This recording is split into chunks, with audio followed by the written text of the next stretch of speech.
we have a task in hand, because obviously we got Coming to America, and there was a Coming to America or Going to America going on last weekend on the TV, and I think that it's been a weird week.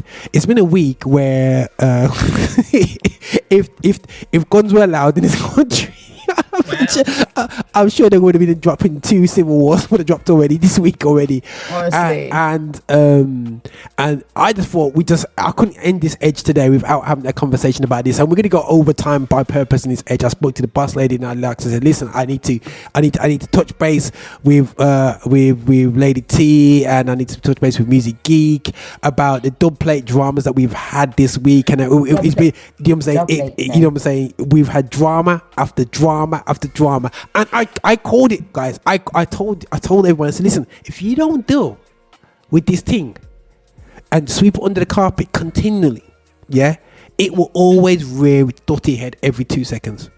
Now one person. It one person for it to rear one up. person, and it took.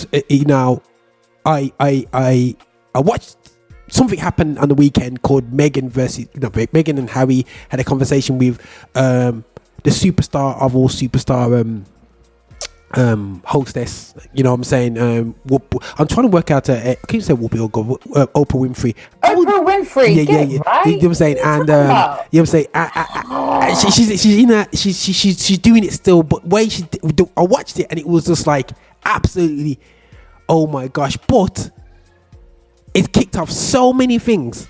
You know what I'm saying? This week, It absolutely kicked it all off, and I'm sick or tired of seeing tight-lipped.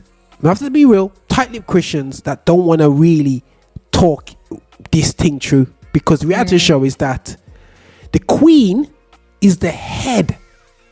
This royal institution is the head of the England Church. They're the head. They're the ones that institution ratified the King James version of the Bible. So this institution, this godly institution, got called out for a sin which does the church see as a sin? Because you really truly they ain't done much about it. So like, guys, right, how did you guys unpack the was it right? I don't want to go straight focus on Pierce more, because Pierce is just getting battered from left, right. It would say, you know what I mean, left, right, and center. But I just want to see how did you guys feel when you heard from the mouth, like you heard after the interview? Did you feel that, oh my gosh, is that the royalty, or was it a case of about time they exposed? How did you feel? Should I go? Let me go. I wasn't surprised, but I could feel the aftermath from the words were leaving their mouth. I could feel the aftermath that was going to take place with a lot of denial across everyone. And it happened. The very thing that we said, what I felt was going to happen, happened.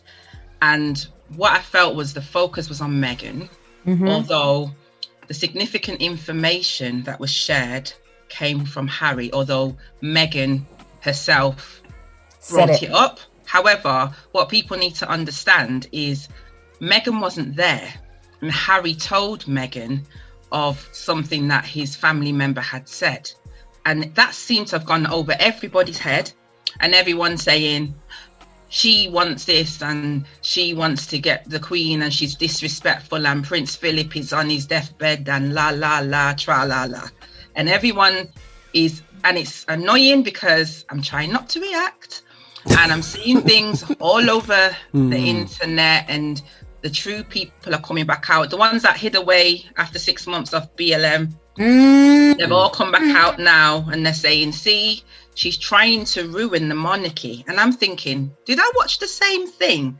Because she actually said, it was Oprah that asked her. She said, yeah, when Harry comes, and then Harry corroborated what she said.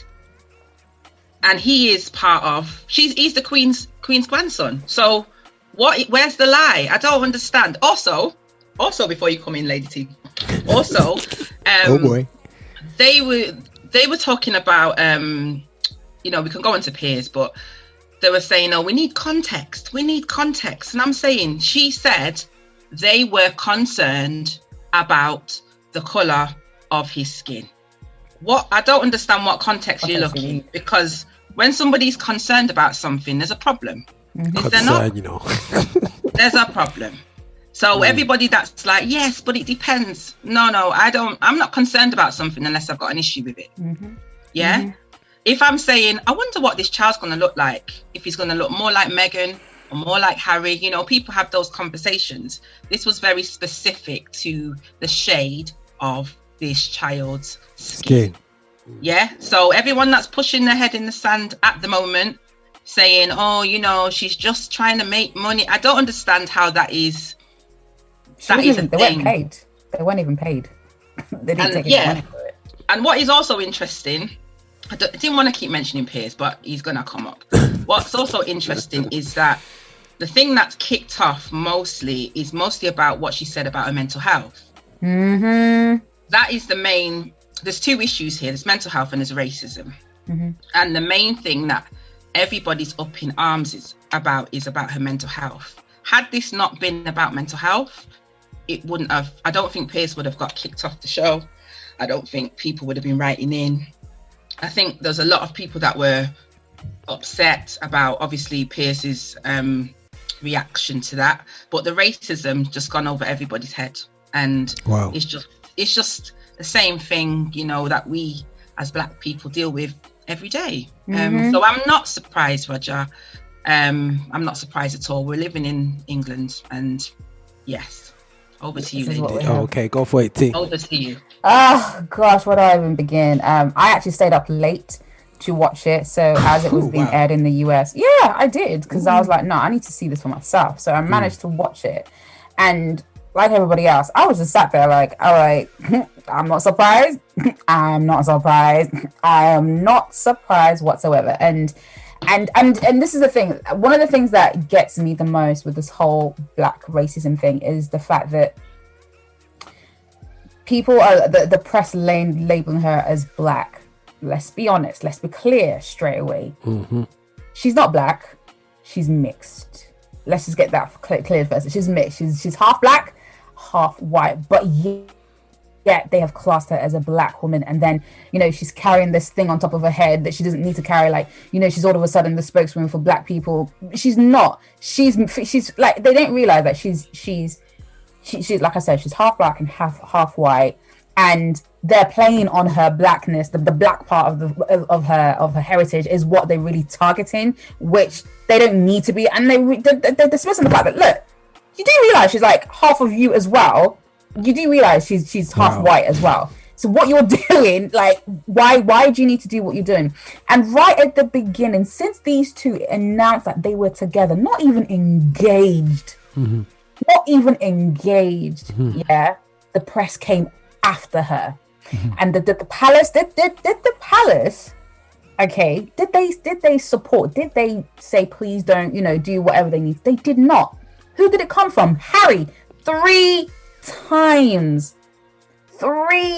times he had to put out a statement. The palace didn't do anything. It was Harry himself through his communications secretary to put out a statement. Can you please lay off my girlfriend? Leave, like, this whole racism, you need to stop it. That's where it started.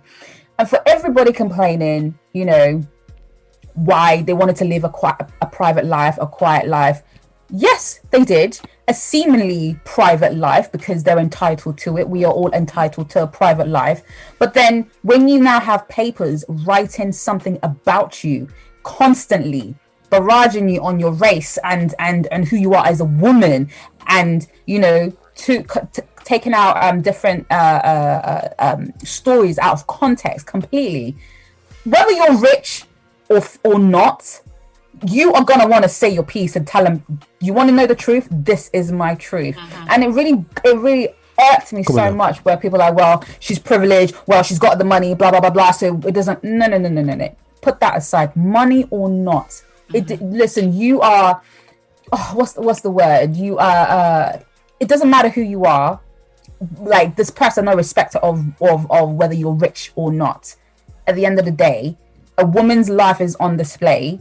You're writing stuff about her. She's gone on for too long, not saying anything to the fact that I'm pretty sure she started to believe the things that was been written about her. Like, wait, did I do that? But no, wait, hold on. And that's playing on her mental health. Come on, all this stuff, because if people think, like, if you think about all the other celebrities, rich celebrities, have committed suicide because of what the pressures of society, of the industry and the newspapers have done. So imagine, and do you know what the scary part of that interview was? When she said, when Harry said, "Oh, maybe you shouldn't go," and then she responded, "I don't know what will happen. I don't know it." That was scary. Come back. When she said that, and I was like, "Nah, you can't fake that. I'm sorry. That is, and a woman who's pregnant. She's pregnant, like 6 months, 5-6 months pregnant. That is the most vulnerable stage for any woman in that position. And God forbid, Harry now went, and then he now came back. What story? What will we be saying then? What will we be saying then? But in terms of the whole, do you know what I mean? So for me, the press have just they did their damage. It's because of them. That's why they moved away. Because like in America, yes, America has their own craziness in terms of press wise, but to the extent of how the British are, and I would happily go. And the thing is, again, people they're thinking that this was Meghan. Harry has his own mouth. He's a man. The fact that for me, he's more of a husband than half of the men who have been speaking, who've been talking out at the moment. Because first of all, the fact that he saw what was about to happen to his own wife that happened to his mom, he was like, "Oh hell no!" Yeah, man. Yeah. I don't care. I said, hold on. I was on the live with Kojo, and I said, this is the perfect example of a man forsaking all others just so that his own family is safe. He forsook his family. He forsook, even if it's his country, his heritage, whatever. Because I'm like, I don't care about that. This woman and my child is the most important thing to me right now. I couldn't care about whether I'm from the royal family. No. He's more of a Diana than William is. Do you know what I mean? Yeah, man. Yeah, exactly. Do you know what I mean? So for me, it's just like this is the press's own doing for a start. In terms of racial, the monarchy, well, history has its receipts. It's there. There's no thing. I know. And another thing is, I have to say this because I kind of, in a way, I know I might get lashing for this. In a way, I kind of feel for the Queen. Why? Because when you hear Meghan talking about the institution, yes, she's the head of the whole thing, but it is the people around her. It's the people around her. They're the ones who are really making these decisions. And I'm sure some of the stuff, the people that you see in the papers, the Queen has probably not had a hand in it at all. So it's the people around her are the ones who are really creating this image of like, the whole supremacy thing. Yeah, it's completely there. But those people, and Meghan did say it, like the people who, and when Harry was supposed to come back to go and see his grandmother, he got a text message from one of the people, people working for the Queen, and I'm just like, how is that? All of a sudden, I'm going to see my grandma, and now I can't see her because I just got a text message. Oh, she's busy. All of a sudden, she's busy. She's busy. So you really have to look at the people who are around the Queen as well, because those people, they are the dangerous ones. It is them that we really need to. And people are not looking, and they weren't listening. Like they don't want to, though. This is it. Nobody was listening to that interview. You weren't listening. And did anybody really notice the fact that she said that they had lost a lot? She lost a child. Yeah. They didn't realize. They didn't pick up on that. Yeah. The things that are not even essential. Yeah. They picked up on, but they didn't pick on the fact that she lost a child. But the thing is, what I find as well, I think 100% hear what you guys say, and I see your points, and I think that for me, and I hear what you're saying about the Queen. You know what I mean? Because you can see from Meghan and Harry that they had a lot of affection towards the Queen herself. They were like talking, nothing was negative towards them. But it really, I think there is a problem within British culture that they feel that they but still have this Commonwealth colonial mentality, that they feel that they are absolutely untouchable. Yeah, and when they're above the world, above how can I say it, above reproach, you know what I'm saying? And when it comes to race, I remember the Americans were shocked seeing this situation, because I was listening to Talk Sports, you know what I do, in daytime, we listen to football and stuff, and they were talking about the NBA All-Star game, and they said that it got low ratings because everybody was watching the interview, you know what I mean? Because, you know what I'm saying? So America got shut down to going, yo, you have racism in the UK because we have basically have made them the evil card. And I said, from my experience, when racism was explained to me in a white school, because I went to a white school, it was explained to me from the concept that the Americans were the evil race, you know what I mean? The slave owners are in the deep south in America, their slave trade was, you know what I mean? His focal point was about southern cotton trade, and they never really focused on what the British role in slavery was. So it's I don't blame everybody thinking that way, because we have to show, if we're not educated to know the real extent of colonial rule, the Commonwealth is seen as a pleasant thing. That's why we have every 4 years we have the Commonwealth Games where Jamaica runs things in the sprint, while Nigeria's good at, is it wrestling you guys are good at or something? I don't know. Listen. Roger's on one. Roger is on one. So they're good at something. But anyway, but the Commonwealth Games, that's seen as a positive light, and for me, all you see in the Commonwealth is something positive, and you're looking at something glad, and it's great. We actually don't see as captured land that has been milked and pillaged for years after years and years. So I don't think people just don't want to know, don't want to really deal with the fact that basically from the top down, it's not for people of color, really and truly, you know what I'm saying? Well, our prime minister is a perfect example of that. I mean, the people, during the Black Lives Matter last year, from the summer, the whole George Floyd thing, and like you said, people were thinking, oh, UK is fine. Everyone in the UK was like, oh, it's fine. Oh, we're not that racist. Da, da, da, da. I was like, are you people actually okay? And I'm glad, that this interview has happened, because now I can see it comes from, like you said, comes from right at the top. Their history, like half the people in Britain don't know about their history. They don't know about how UK really started and who really built. It's not taught properly, though. Exactly. It's taught about it's taught about Victorians.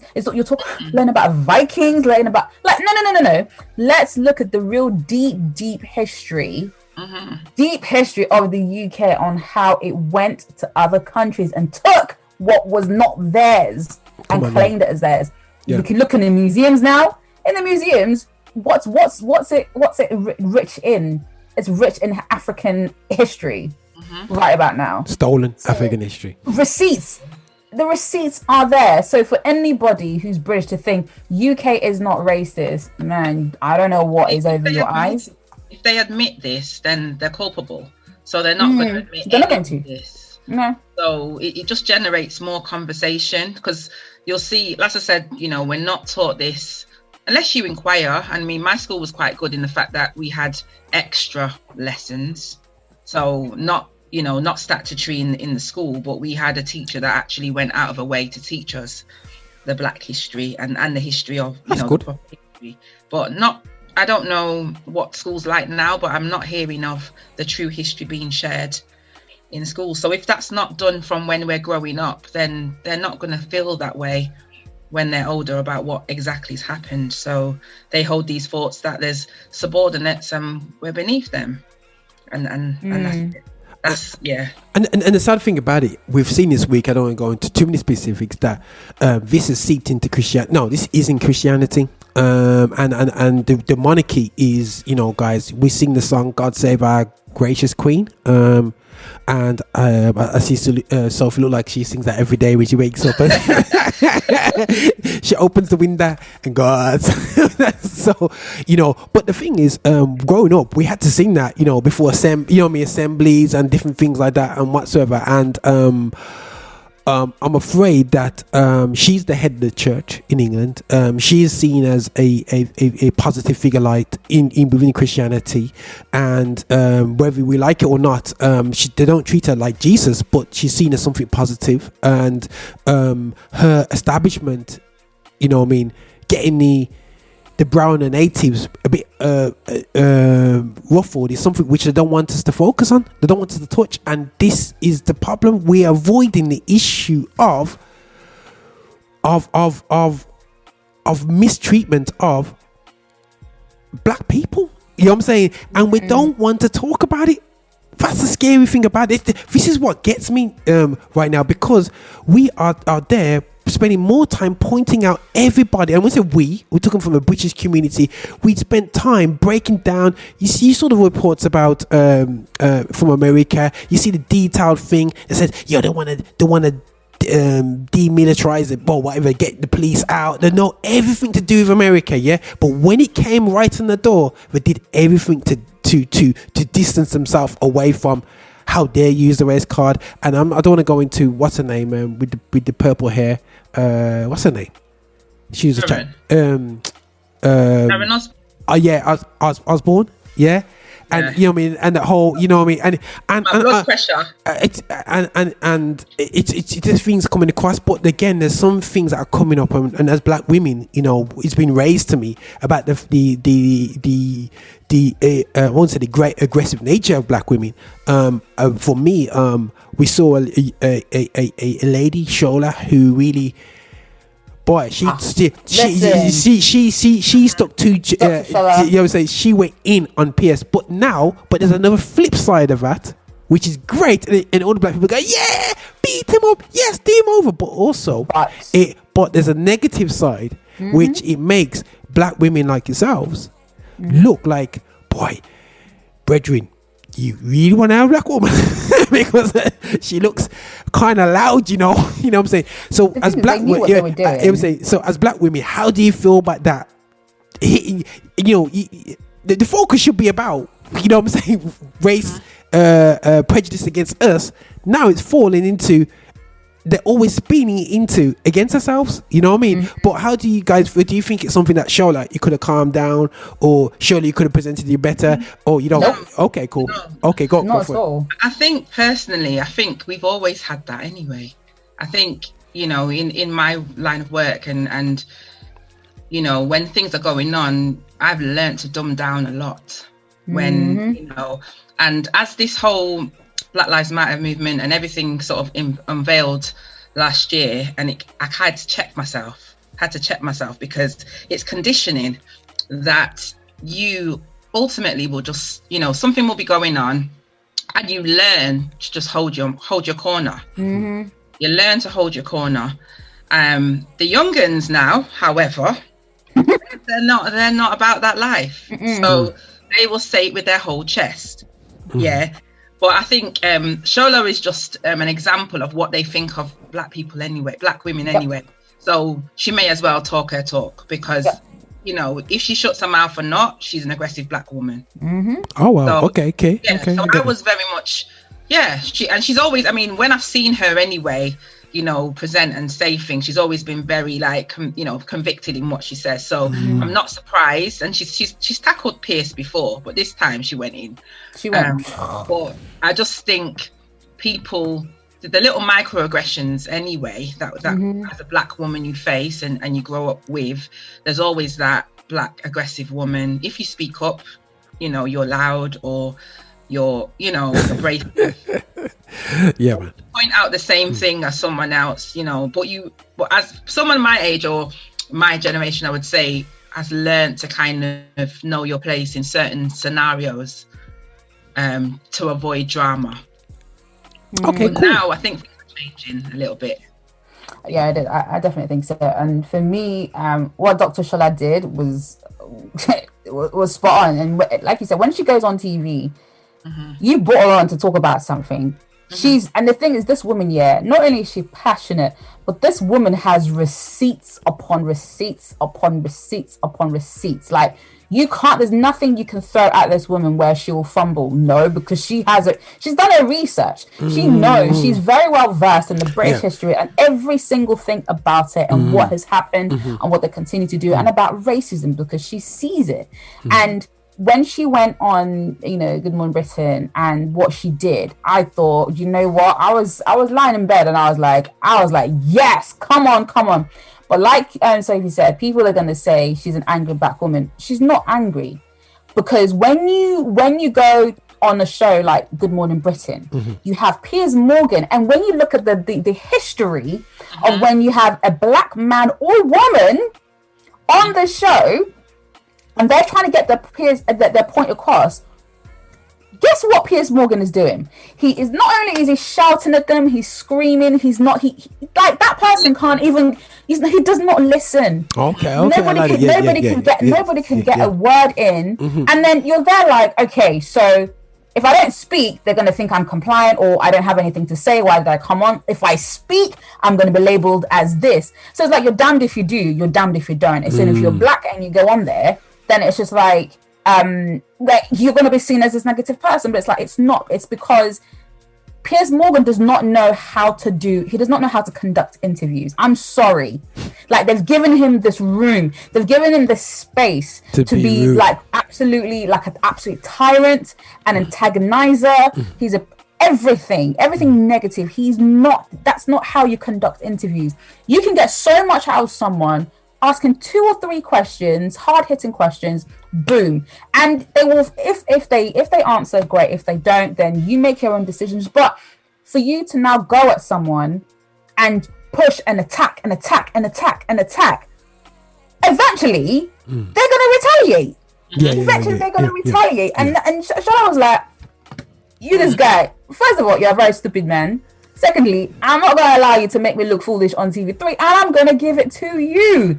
And she did exactly that. And I'm just like, you see this? And he tried it again with Trisha. And Trisha was just like, no, leave the racism talk to us. Leave that experience to us. It's like white people in the UK find it hard to believe that as black people, this is what we experience. And then you try to dismiss or invalidate that and say, no, that's not real. How can you say it's not real when you've not experienced? I'm telling you, this is what I'm facing. You don't want to believe it. Well, you better start believing, because this is what is happening right underneath your nose in boardrooms, in every single facet of society. This is happening. Right, so 2021.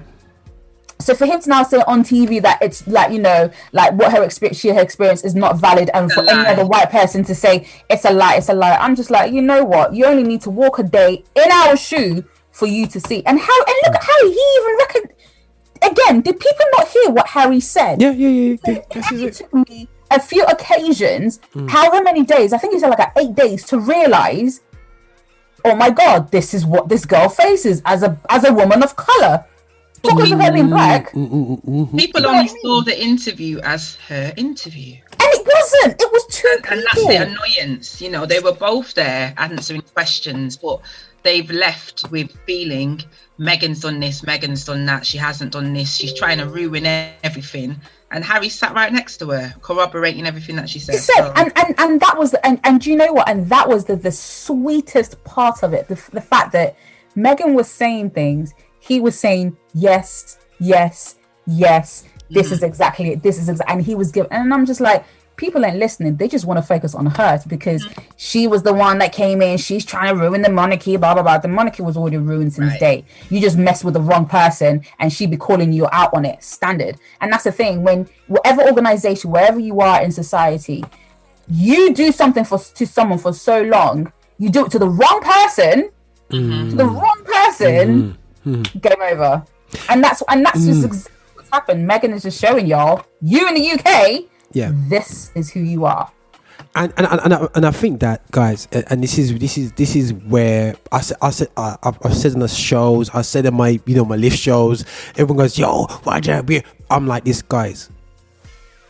I'm looking at ourselves as black people. Now it is time for us to to say that no more is no more. You know what I'm saying? We're gonna educate. Like I said, I look back at my childhood, and we shut up, and we accepted being the way we got treated at school. Me and my brother, I had to have a conversation with my brother yesterday, because I said, you know what, bro? I had a conversation with him because of the song that we had played when we was the only white kids in the room. Yeah, and we got played a song, and it was explaining the whole black, the whole experience of Southern America. And they played a song about, if you're black, if you're white, you're right. If you're brown, stick around. If you're black, oh brother, get back. A black guy sang that song, and my brother's dark skin and I'm light skin. So kids were saying to me, "You're cool because you're brown," and my brother, they said, "Nah, he needs to get back." Yeah, wow. And you know what I'm saying, and that was in assembly. Yeah, now my brother said he never forgot that song to this very day. He had it going in his head last year. That song was going in. So when I sent him the YouTube link, he said, I didn't even need to listen to the song. I've got it in my head. I will never forget that. And we was in primary school. Yeah. Now I know schools will get shut down for that now. Yeah. Straight. That's a shutdown. But that's the education that you receive at school. And I'm looking at them same peers at my age and now the adults of today going, we don't understand racism because that's how they've been educated. Yeah. And the reality show is that's real trauma. I mean, my brother said to me, listen, Rod, even the Germans are sorry about the World War II. But what I find with British people, they're not sorry for the damage of colonialism. They're just not sorry. They think it was okay to do that. Though. They'll have to admit it. And the issue is that there's no admittance there that there was anything wrong. Yeah. So in order for us to move forward, they would need to admit, yes, we messed up. And I'm not even saying, historically, as we keep saying, it's built on the racism, colonialism and all the rest of it.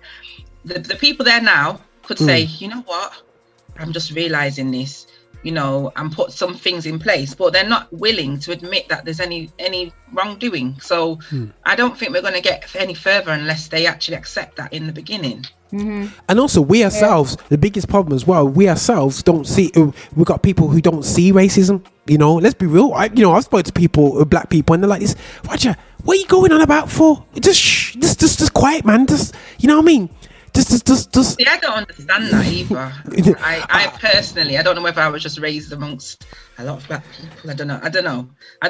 Who are these people? Where are these people? Mm-hmm. Well, I think for me, there was a moment in time where I didn't believe in it. Like probably when I was younger, and maybe it's because of where I grew up and the people that were around me. So before I moved to London, I lived in Oxford. That's where I'm from. And you think Oxford is super white, like this is the poshest of the poshest, Yep, Oxford, Cambridge, and everything like that. Yeah. But I think growing up, I can't say that I experienced anything to do with racism as such, because there was so much. There was other black kids, there were Asian kids, there were white kids as well, and it was super integrated and multicultural. I didn't see it, and maybe my parents might have seen things, or they shielded us from it, but I didn't see anything. I only noticed it.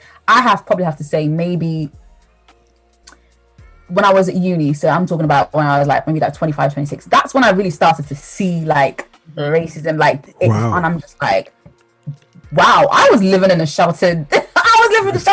For so many years, and now seeing it, and sometimes I try not to think about it, but then it just becomes more and more apparent, because then you see it, you notice it, you're like, wow. And even workplaces where I've worked, and I'm just like sometimes I've had to go into rooms and just sound off, because I'm like, is this really happening to me right now? I've had to go and calm down, because I'm like, these people are mad.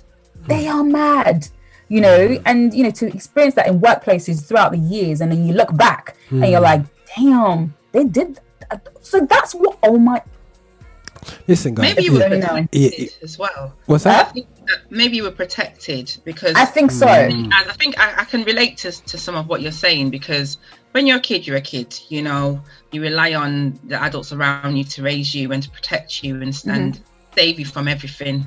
and you're just going through life. It's only when you start receiving information and be kind of going back in time and looking at, like, my parents from the Windrush generation, my granddad as well came over, and then learning about some of the things, and I'm like, you guys held it together. I wouldn't have been so gracious. I wouldn't have been so gracious. So I think in those generations coming over and kind of protecting that generation as such, to make sure that you're not affected as much. And then when you have your own eyes, your own jobs and your own kind of life, and seeing how some things are just unfair, and then you're wondering, hold on a minute, hold on.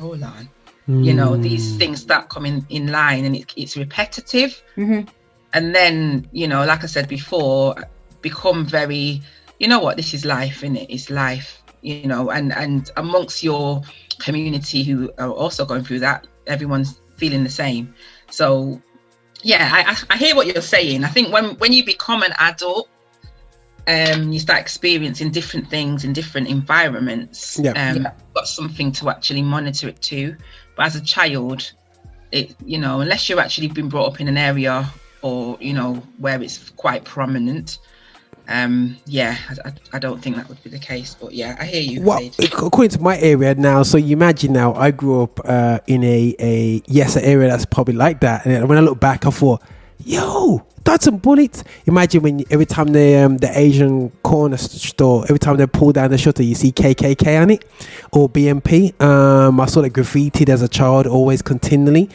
Myself, I had my teeth punched into, beaten up, being called the N-word and all that stuff at school, and you know what I'm saying, all that. And you couldn't get suspended back in my day. So when my sisters told me that you could get suspended for being racist, I was like, what? Because growing up, people could have racially abused me across the whole playground, you know what I mean?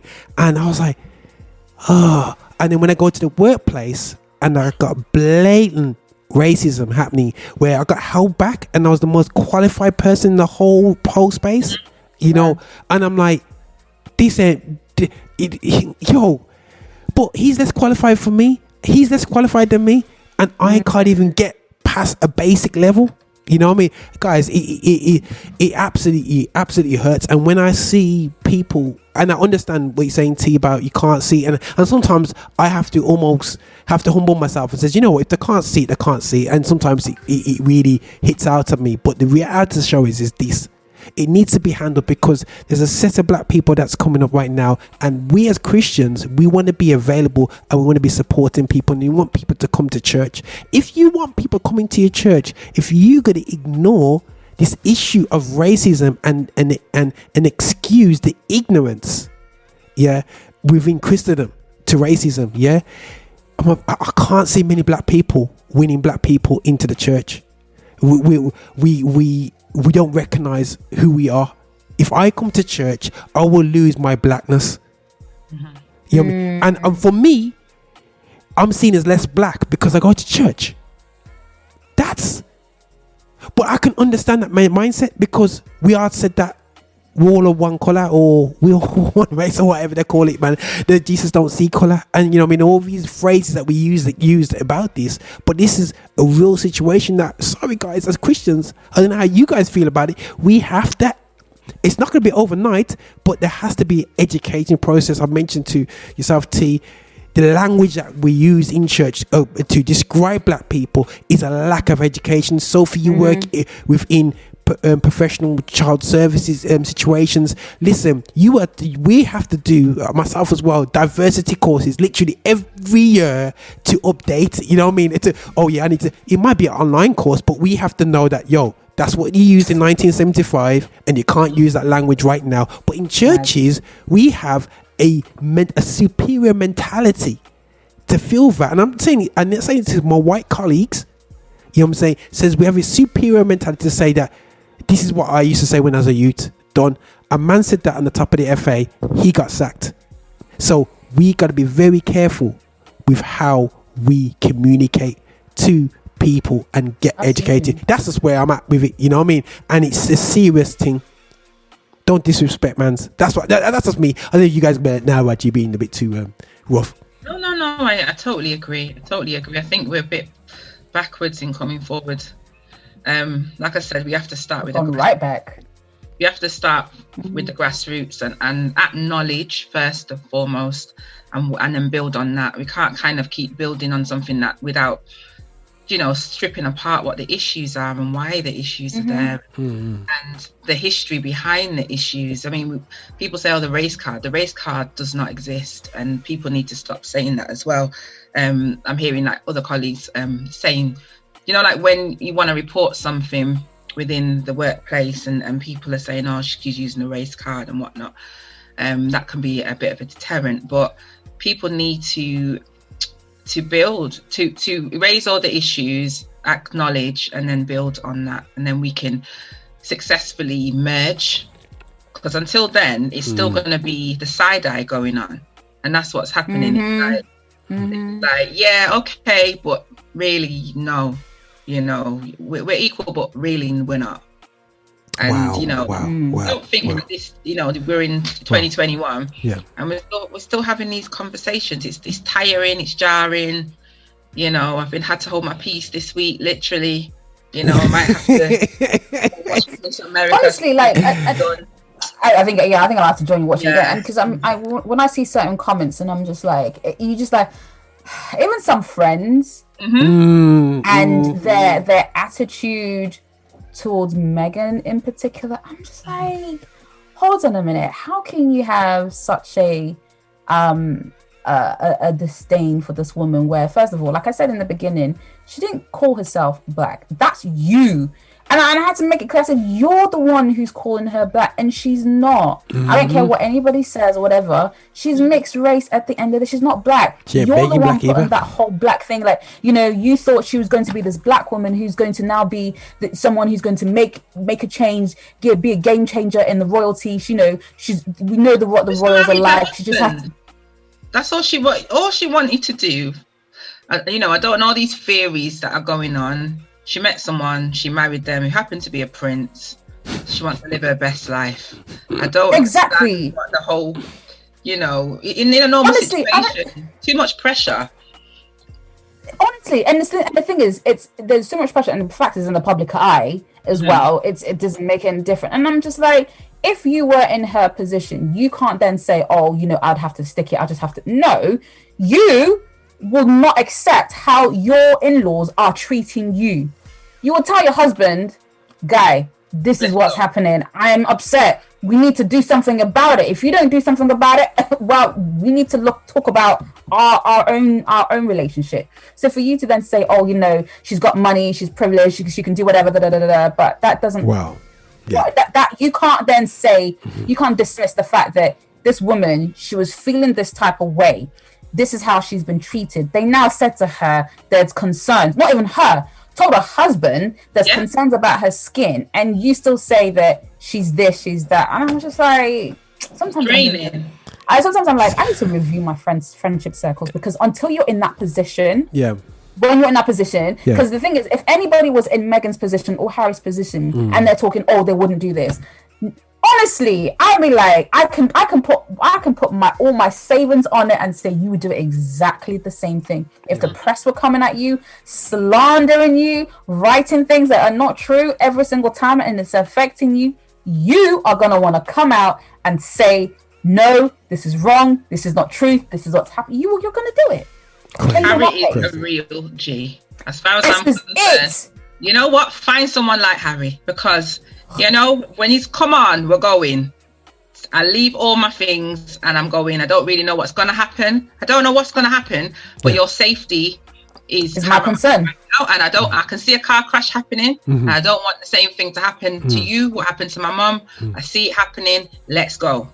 Because God forbid if anything happens to Meghan and his kids. I'm sorry, Harry, there's not only will there be blood, but I would hate to think what Harry would do to himself if anything was to happen to his wife and his kids, because that's my fear. That is my God to honest truth. Something Harry doing something to himself if anything was to happen to Meghan and his kids. Like, what the people will say? Be kind. Yeah. They'll go back to be kind. Everyone will be like, oh my goodness, But That's the way. But you know what I love? The positive in all these people. You know what I love about black people? We are so lovey, because you see Tyler Perry there. He said, "Yo, come down to my."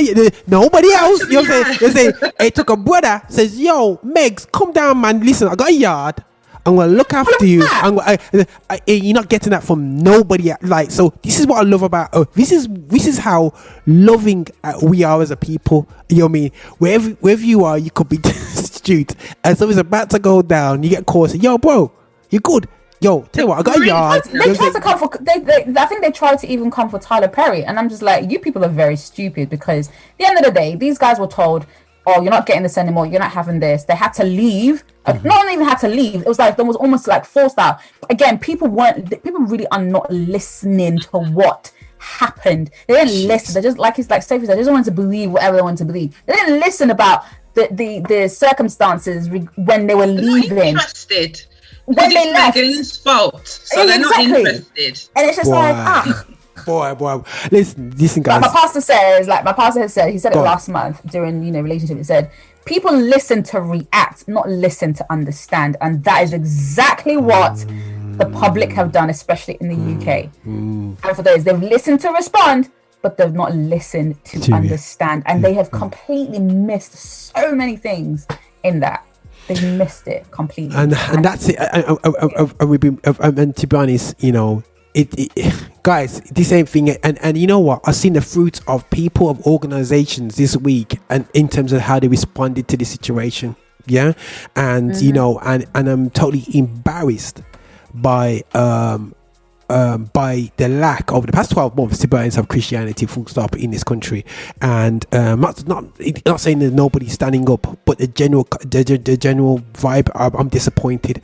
And all we can do as individuals is we just need to do our best to be positive about our blackness, be positive about people in general as well, and not to be, but at the same time know ourselves. And what I don't want to be known as is Roger, he's the guy who's less black because he's a Christian. And the reality show is that, admittedly, I've seen that if people they start to lose touch of their own self, you know what I'm saying, and becoming a Christianity, and said, no, Roger, it's all about Jesus. And I've heard somebody literally say to me, a friend of mine said to me, listen, so what? Black men get stopped like white men. And then he stopped himself. I said, bruv, really? You gonna say that? So what? Yo, it's guaranteed we get him. My brother said to me, listen, he said to me the other day, we was just talking about our experiences. He said, Roger, I was just walking in town and I had a CD player in my pocket. Yeah, you remember the days of CD players, personal CD players, yeah? You know what I mean? I had one in his pocket. And then the policeman stopped him and said, you got a knife? And searched him. He never had a knife, and they told him to carry on. He goes, what the heck was that about? We get that rubbish? Yeah, oh, it's cool to stop. Hold on a second. It's just not good enough. It's not good enough. And my sons are coming. This is what I'm passionate about. I have sons, I've got nephews, I've got nieces, and finding out the other day, I've got nieces out there. In fact, the reality show is that black women, yourselves, guys, are 5 times likely, and I keep people going mad because Roger keeps on saying it, 5 times more likely to die having a child than a white person. And I'm meant to be here chilling, going, oh yeah, it's cool. I'm cool with that, man. Whatever, man. Listen, just focus on Jesus. You'll get to heaven. No. No. We got plenty of people in the system, and we need to shout out and say that's unacceptable. And that's for me. That's roles that we need to play as Christians in the community. You know what I mean? And it frustrates me when certain Christians as well have the same type of views as the world concerning racism and this whole Harry and Meghan thing. And I'm just like, where is the compassion? Where is the compassion? Right. And for me, in this world right now, and I know, and I feel like this has been on my mind for the last few years now. Like, this world is missing compassion. Christians are missing compassion. If you go and look up what that word means, half the stuff that you have said or the way you have behaved, you're going to want to correct yourself. There was no compassion whatsoever, and it is missing. And then when people now talk and you now spew things, and I'm just like, Jesus, I'm like, God, Like sometimes I have to remove myself from certain conversations or not talk to certain people, friends who are Christians, because I'm just like, you know what, this talk, this attitude, this energy, I can't deal with it. And the next thing that you say, I may actually pop at you. So I'm going to just shut up and I'm going to remove myself and not talk, because this is not Christ-centered whatsoever. Jeez. It's not Christ-centered. It's okay to pull someone up on something, but to now have that really bitter attitude towards something that you could put, that it could be you in that position, but you have that attitude, and I'm just like, wow, okay, that's cool. Nah, it's not crazy good, man. But I've got to close this off, man, because I know we can talk about this race issue. Honestly, we really could. But definitely, you know, I definitely just want to close off Sophie, like, you know, just, you know, over the next. Do you see things? Do you see that this season is a sea change in the way forward, in going forward? Do you think that this could be, I'm not saying it will make things perfect, but do you see that this is a major important part in this real race? I do. I think it's causing lots of conversation. People, there are people that are standing and being counted, you know, and having more dialogue. So I do feel that, you know, because of obviously the Meghan situation and also the George Floyd, it's bubbling. It's got to move forward positively now. It has to. Cool. It will, hopefully it will encourage others to speak out. And that's what I hope, you know, even us talking today. Yeah. I hope that it causes others to speak out about it and call it for what it is. Good. And not just hide behind Christianity and everything's going to be all right. You know, we need to actually tackle the issues that are happening and people that are affected, because like Lady T said about compassion, you know, Jesus was compassionate, you know, he was there for the social issues and everything else. So we need to, it will be it's a starting point, and I'm hopeful. I am hopeful for us as Christians anyway. I'm hopeful that we can start a ripple effect at least. Good. Lady T, what you saying, man? You see this season, is it going to be a sea change? Like Sophie, I'm trying to be hopeful, and I'm really hoping that, you know, people in places of authority and these boardrooms are opening their eyes that this stuff is real, and you mess with the wrong person, you are going to get called out for it. Like it needs to change. It needs to change. If this doesn't change, then it's going to be like we're going to go back hundreds of years again, and we're going to stay there. And it's never going to move forward. You have to own it. Like if you said something out of turn, own it, move on, apologize, be sincere about it, and move on from it. But if you're not, and if you're not going to accept it, if you're not, then you continue to be part of the problem. It will never stop. But I'm hoping that as this has happened, people are opening their eyes. Like, even though some, you know, British people don't want to see it, you're going to see it. Man. It's going to be drawn into you, whether you like it or not, that this is our experience. This happens on a daily basis. Okay. You can do whatever you like. We can't. Not free. We're not free like you. So until you accept it and be an ally to us and champion for things to stop, then it will continue to happen. But I'm hopeful that this really does change things going forward, and you know, people are just a lot more open, and these conversations continue, because the more sometimes I'm like, conversation's enough, I'm tired of talking, I'm tired of conversation, start doing. You know what the issue is now. Start doing it. Start making that changes. That's little big changes in the workplaces or wherever it is. Just start making those changes. So yeah, there is a little bit of hope. Like you can't not live without hope, really, because it's.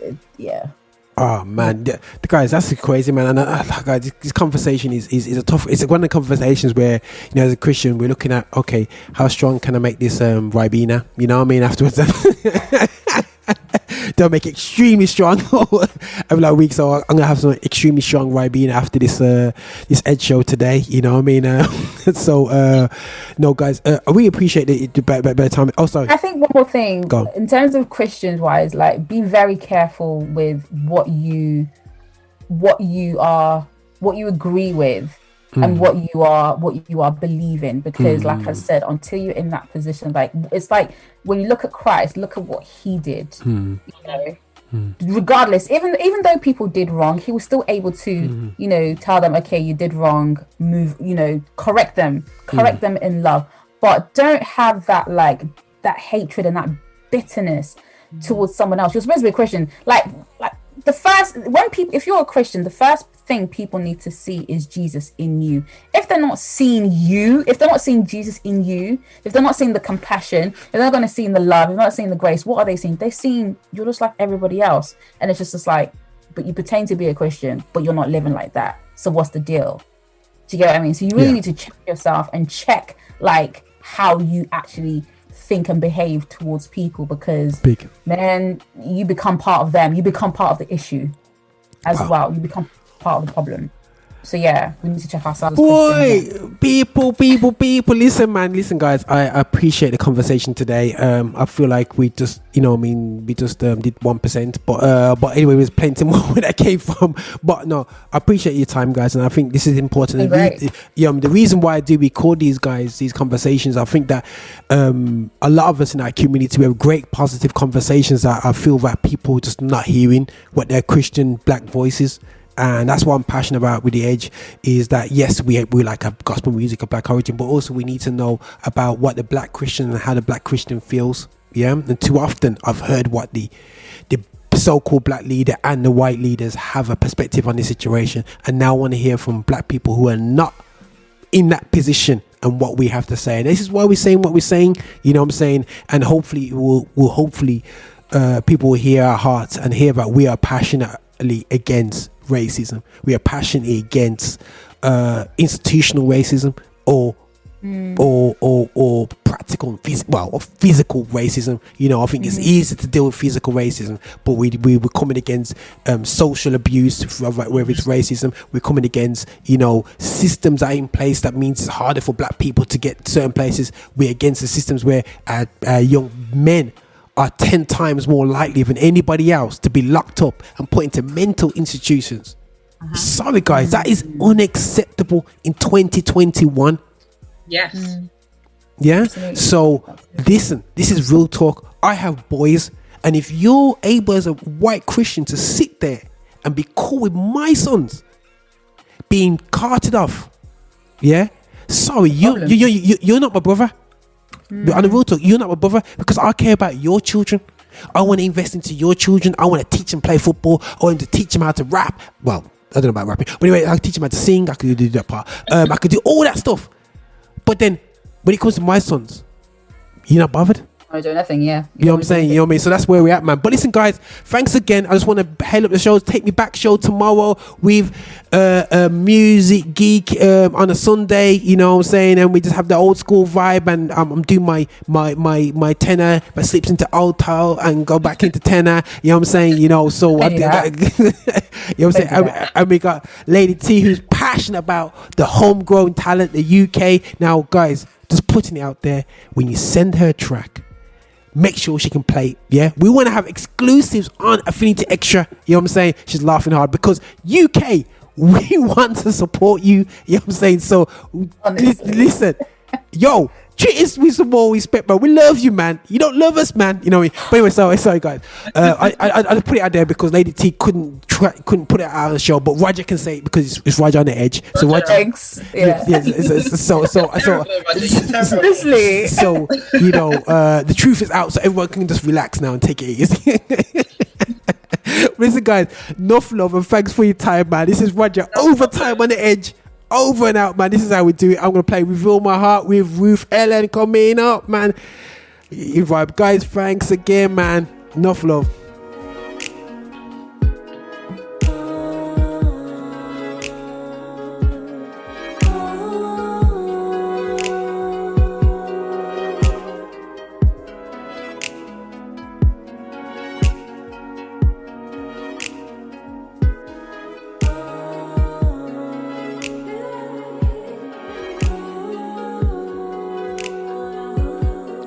Okay, guys, we're gonna be out after this track here. Still, thanks again for hanging on with us with The Edge. Oh, great show today. Love to everybody today. Amazing shows. Check them out on YouTube coming up. It's gonna be 3 videos, man.